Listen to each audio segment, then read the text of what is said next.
Hola, en esta clase nos encargaremos de hablar un poco de las señalizaciones intracelulares que se encuentran acopladas a las proteínas G. Los contenidos que abarcaremos dentro de esta clase serán la estructura y las familias de las proteínas G,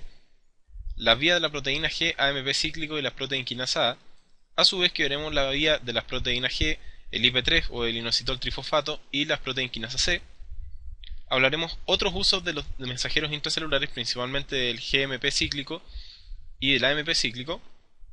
Y como siempre, la bibliografía utilizada para esta clase corresponde al libro Alberts, Biología Molecular de la Célula, cuarta edición. Acá tenemos un esquema bastante simplificado de lo que sería una proteína G. Tenemos que entender, es decir, de los mecanismos que ustedes ya conocen del sistema endocrino, que cuando llegan señales al medio extracelular, tienen un receptor especial, una proteína integral de membrana, que normalmente en algunos casos se encuentra acoplada a este tipo de proteínas denominadas proteínas G. Las proteínas G son transductores de señales que transmiten el impulso deseado desde afuera, desde el espacio extracelular, en un lenguaje que la célula es capaz de entender dentro de la célula. Entonces acá tenemos un ejemplo que es el receptor de serotonina, y acá vemos un poco el espacio extracelular en negro y el espacio intracelular en un verde, y nos fijamos principalmente que este es el receptor de serotonina, que tiene estos dominios transmembrana, que podemos ver acá en color azul. Vemos esta figura parecida a una T, que es la serotonina, pero esto no es importante ahora. Ahora lo que yo quiero que entiendan es que se fijen que este receptor está acoplado a esta proteína que se encuentra aquí abajo. Y acá viene señalizado que es una proteína G. Y la proteína G, pues como es una traductora de señales, tiene una estructura bastante especial. Y la que yo quiero que entiendan es que la subunidad beta y la subunidad gamma, que son estas que están acá, esta es la subunidad beta y esta es la subunidad gamma, se encuentran acopladas entre ellas formando un solo dominio funcional, que es el dominio beta-gamma, y la subunidad alfa, o la subunidad GTP-asa, es una subunidad que tiene la habilidad de ligar GTP y poder de esa manera, una vez que es estimulada la proteína G, liberarse, en algunos casos, y poder afectar a unas enzimas que se encuentran cerca de este receptor para poder ya sea estimular su actividad o inhibir su actividad. Entonces lo importante de las estructuras de las proteínas G triméricas por 3 subunidades, es que la subunidad beta y la subunidad gamma se encuentran generalmente juntas y la que lleva a cabo la acción o la influencia sobre otras enzimas es la subunidad alfa, que liga GTP, lo hidroliza a GDP y es capaz así de desplazarse y de afectar sus términos, como lo iremos viendo a medida que avanza esta clase. Existen distintos tipos de proteínas G, existen cientos de proteínas G que se han descubierto hasta ahora, pero lo que a nosotros nos importa en esta clase es abarcar un poco las generalidades de este tipo de proteína y podemos diferenciarlas en tres familias diferentes. La familia 1, que abarca lo que son las proteínas G estimuladoras principalmente,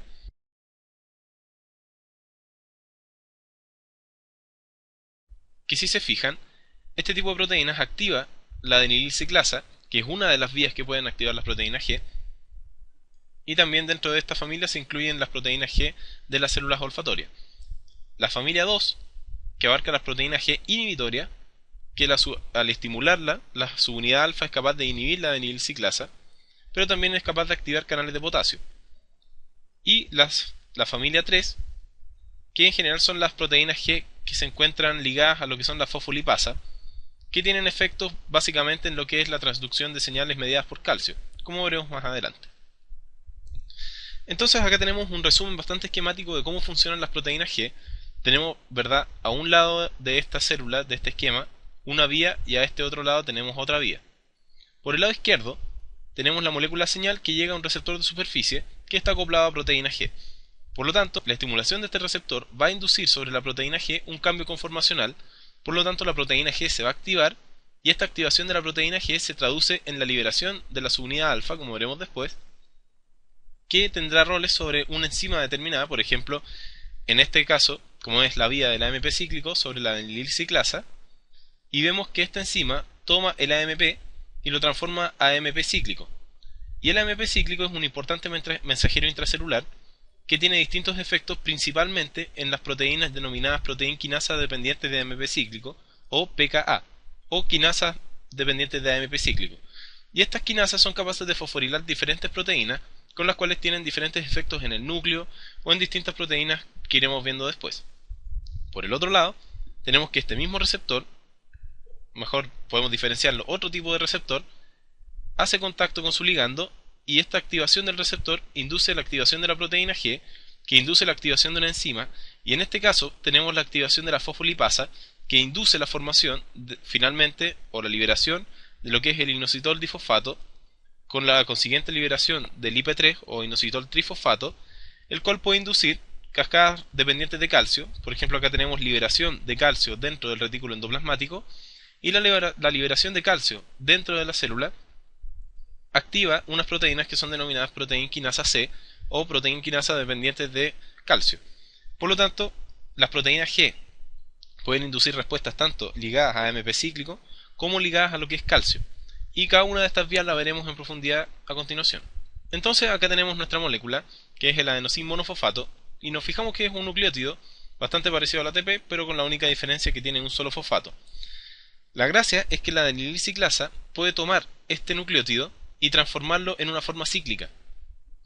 Esta es la adenilciclasa, una forma esquemática. Vemos que tiene dos dominios catalíticos y tiene aproximadamente dos grandes dominios formados por 6 dominios transmembrana, y la reacción que cataliza es a partir de ATP, ¿no es cierto?, transformar AMP, y a partir de AMP formar AMP cíclico, que si nos fijamos forma un enlace especial acá, y cuando la célula requiere nuevamente volver a AMP, por ejemplo para la síntesis de nucleótido, se ocupa una enzima denominada fosfodiesterasa de AMP cíclico, que rompe este enlace y vuelve a lo que es la configuración normal del AMP cíclico. Tenemos que entender un concepto que se denomina amplificación de señal, en la cual básicamente se entiende que la activación de un receptor puede llevar a la activación de varias proteínas G, y la activación de varias proteínas G significará que se producirán grandes cantidades de mensajeros intracelulares en comparación a la única molécula que gatilló esta respuesta. En este ejemplo, nosotros tenemos una molécula señal única que activó un receptor ligado a proteína G. Entonces acá tenemos distintas subunidades alfa. ¿Se acuerdan que yo les dije que estaba ligada a GTP? Distintas subunidades alfa que activan 3 adenilciclasa, y cada una de estas adenilciclasa comenzará a producir grandes cantidades de AMP cíclico, con la consiguiente activación de un gran número de proteína quinasa A. Las proteínas quinasa A pueden fosforilar cada una por sí sola un gran número de enzimas X que la célula requiera, que tengan una fosforilación y se activen, y así cada una de estas enzimas podrá catalizar una serie de reacciones que, a fin de cuentas, si tomamos la cantidad de puntitos, representa la cantidad de producto efectivo que se produjo tras la activación de este receptor que está en este punto de acá arriba. Por lo tanto, la gracia de las proteínas G y la gracia de la transducción de señales intracelulares es amplificar la respuesta por molécula externa por varias miles de moléculas internas. Acá yo les coloqué la molécula de adrenalina, que es un neurotransmisor u hormona, como quiera verse, que es bastante importante porque sus receptores, los receptores beta o alfa, están ligados básicamente a proteínas G inhibitorias. Ya que tenemos algunas respuestas celulares que ustedes tienen que conocer del sistema endocrino, que están ligadas a través de la adenilciclasa y la proteína G estimuladora. Tenemos, por ejemplo, la glándula tiroides, cuya hormona, por ejemplo, la TSH, induce la síntesis de hormonas tiroideas de T3 y T4, y básicamente esta hormona, este receptor que está acoplado a proteína G, induce los aumentos de AMP cíclico dentro de la célula, al igual que todo lo que es la hormona adrenocorticotrópica, la ACTH, la hormona luteinizante en el ovario, la adrenalina en el músculo, la paratormona en el hueso, y así muchas otras hormonas que aparecen en esta tabla. Entonces, acá tenemos, por ejemplo, cómo la proteína G se escinde de su unidad alfa y así activa la adenilciclasa que tiene adyacente. Acá vemos, por ejemplo, en el número 1, para que nos vayamos orientando, nuestro receptor proteico acoplado a una proteína G estimuladora. Entonces, vemos que este receptor es influenciado por un ligando externo, y vemos que la conformación del receptor cambia. Por lo tanto, es capaz de activar la subunidad alfa que se encuentra ligada a GDP, y al activarse, este GDP se intercambia por GTP, y así la subunidad alfa se libera del complejo de subunidades beta gamma. Y esta subunidad alfa se dirige por movimiento de los fosfolípidos hacia la adenilciclasa que se encuentra acá al lado. La unión de la subunidad alfa unida a GTP Y a la adenyl-ciclasa produce una activación en el caso de que esta sea una proteína G estimuladora, como ya lo dijimos al principio, y induce la formación de AMP cíclico. Por lo tanto, los niveles de AMP cíclico se elevan, y cuando ya los niveles han sido elevados por feedback, por retroalimentación negativa, este GTP se rompe, se hidroliza, se libera pirofosfato inorgánico y nuevamente se transforma a GDP, y la subunidad alfa vuelve a su conformación original, uniéndose nuevamente al complejo beta-gamma, liberándose de la adenyl-ciclasa y esperando que nuevamente esta cascada se repita para volver a efectuar la operación. Entonces ya tenemos un poco cómo se activa la adenyl-ciclasa en caso de que se active por la subunidad alfa de la proteína G. Pero nos falta hablar un poco de lo que es la proteína quinasa A, que es el efector propiamente tal cuando los niveles de AMP cíclico se elevan. Las proteínas quinasas, cuando ustedes escuchan el término quinasa, son enzimas que son capaces de tomar grupos fosfatos y unirlos a distintas proteínas o a distintas moléculas. Entonces acá tenemos la quinasa A inactiva, ¿verdad? Que tiene los dominios reguladores que son capaces de unir a AMP cíclico. Por lo tanto, ustedes tienen que empezar a comprender que las moléculas no es que si se encuentra una determinada molécula, por ejemplo, si hay AMP cíclico, yo me voy a unir a todas las moléculas reguladoras de la proteína quinasa A, sino que es que cuando yo aumento los niveles de AMP cíclico, la probabilidad de que yo me una a los dominios reguladores de las proteínas quinasa A aumenta mucho. Por lo tanto, puedo inducir o puedo deducir que la formación de proteína quinasa A activa va a ser mucho mayor. Y es lo que pasa en este esquema. Yo tengo el complejo entre subunidades catalíticas inactivas y las subunidades reguladoras unidas, pero en presencia de abundantes cantidades de AMP cíclico, las subunidades reguladoras se unen y cambian su conformación, liberando las subunidades catalíticas activas. Y la gracia de las subunidades catalíticas activas es que son capaces de agregar grupos fosfatos a distintas proteínas. Y acá yo les coloqué un ejemplo práctico, que es la glucogenólisis en el músculo esquelético. Como ustedes sabrán, uno de los depósitos importantes de glucógeno en los animales pluricelulares es el músculo esquelético. Y vemos que la formación para poder liberar glucosa desde el glucógeno requiere activaciones por receptores acoplados a proteína G. Y vemos que acá está la proteína quinasa A inactiva, y en presencia de abundantes cantidades de AMP cíclico, la proteína quinasa A se activa, y esta proteína quinasa A fosforila una enzima denominada fosforilasa quinasa inactiva, que es una fosforilasa específica de una enzima que se denomina glucógeno fosforilasa. Entonces son un poco enredados, pero repitámoslo de nuevo más esquemático. Tenemos una proteína quinasa A inactiva que con AMP cíclico se activa y es capaz de fosforilar una enzima que está inactiva, que es la fosforilasa quinasa, y ahora que ya tiene el fosfato, está activa. Y esta fosforilasa quinasa es la activadora de una enzima que estaba inactiva, que es la glucógeno fosforilasa, a la forma activa.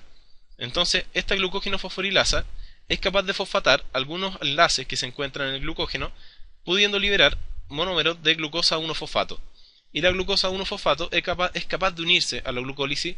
a través de distintas interacciones de enzimas, principalmente de enzimas del grupo mutasa, que son capaces de translocar el grupo fosfato al carbono 6, y como ya sabemos, la glucosa 6-fosfato es uno de los metabolitos dentro de la ruta de la glucólisis.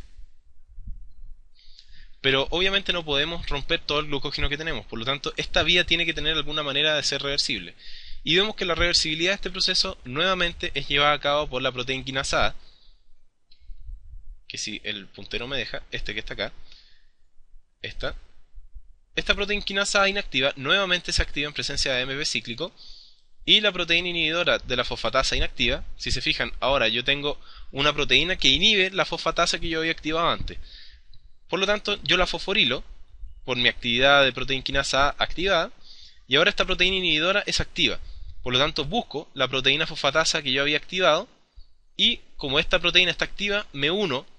a la proteína fosfatasa inactiva, y ahora esta proteína fosfatasa no está funcionando, y si esta proteína no está funcionando, toda esta ruta que está acá, se corta. Por lo tanto, ya no voy a poder activar más enzimas glucógeno fosforilasa, y hay fosfatasas específicas que pueden quitar este grupo fosfato y desactivar esta enzima. Por lo tanto, yo conservo la cantidad de glucógeno que tengo que conservar y solamente rompo lo que necesito para poder llevar a cabo la fermentación necesaria en caso de ejercicio intenso. Entonces vamos a hacer una pequeña pausa y vamos a seguir a continuación con lo que es la vía del calcio ligada a lo que son las proteínas G.